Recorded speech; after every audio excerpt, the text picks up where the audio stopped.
But it's kind of funny because people saw me walking around with a tea in my hand and they'd say, wow, you're already drinking? I said, well, you can't drink all day if you don't start in the morning. My name is John Cheek. I'm the president of Orlando Brewing.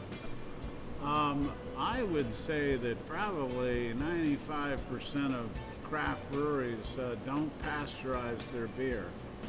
And pasteurization is the heating up of the beer to at least 180 degrees to kill any microorganisms.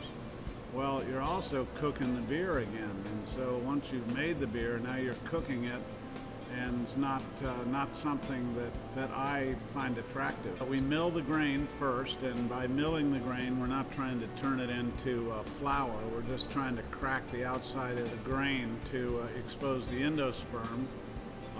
We mash in. Mashing in is a conversion of starches to sugars that happens naturally with an enzyme called amylase. It is found in two places, one in the human mouth and the other in malted barley.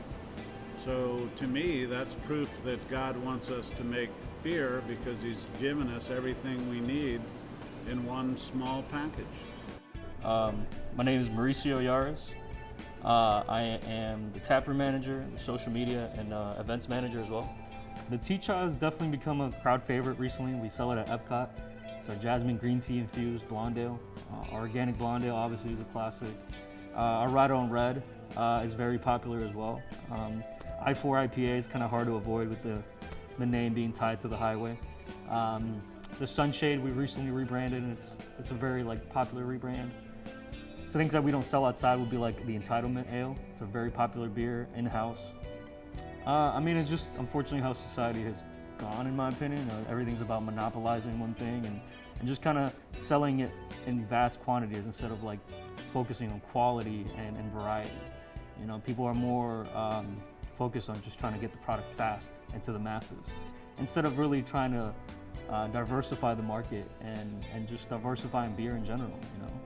I don't personally think that you should only go to one brewery. I think you should have a couple that you go to. Expand your palate, expand your horizons on that. And that's, I think, the main difference. Companies like Budweiser and Busch, they're really just trying to settle in on one thing, and they think that buying out small breweries is going to change that. But at the end, everything kind of tastes the same, and the market becomes saturated. Being organic just means that we use ingredients that were processed and grown in an organic manner. At the brewery, we have always adhered to what's called the German purity law, or the Reinheitsgebot, the purity of the beer. You could only use malt, malted barley specifically, yeast. They didn't know about yeast then, hops and water. My daughter wanted to make a beer, chocolate mint girl stout. And I told her no. The hell no.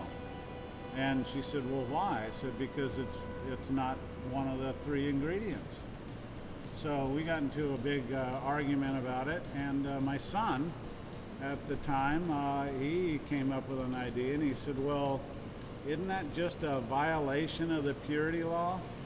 And I kind of thought about it, and I said, well, yeah, okay, then we'll just call it a violator. So now we have other beers that are violators. That would be an answer to all my prayers. Because the only thing that I've ever wanted to do since the very beginning is run my own business.